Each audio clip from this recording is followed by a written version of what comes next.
अस्सलाम वालेकुम व्यूअर्स, उम्मीद करती हूँ कि आप सब खैरियत से होंगे। मैं आज आप लोगों के लिए दांतों की पीलाहट को दूर करने के लिए एक ऐसी होम रेमेडी लेकर आई हूँ जो कि आपके दांतों को बिल्कुल हीरो की तरह चमका देगा। चलिए देखते हैं इस रेमेडी के लिए हमें किन इंग्रेडिएंट्स की ज़रूरत है। इस रेमेडी के लिए हमें 2 इंग्रेडिएंट्स चाहिए, 1 नींबू के छिलके का पाउडर और नंबर 2 लाहौरी नमक। चलिए स्टार्ट करते हैं आज की अपनी रेमेडी।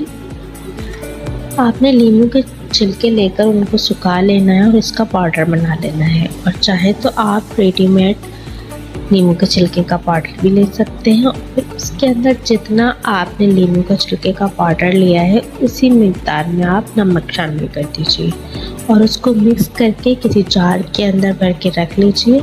जब आप सुबह या रात में आप चाहें दांत ब्रश करने के लिए अपने, तो इस मंजन से आप अपने दांत को ब्रश कीजिए, घिसें।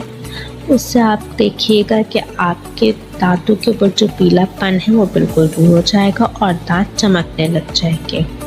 यह आसान सी होम रेमेडी आपके बहुत काम आएगी। उम्मीद करती हूँ मेरी बाकी रेमेडीज़ की तरह ये रेमेडी भी आपको पसंद आएगी। मेरी इसी तरह की आसान रेमेडी को हासिल करने के लिए मेरे चैनल को सब्सक्राइब कीजिए, मेरी वीडियो को लाइक कीजिए और शेयर कीजिए। अल्लाह हाफिज़।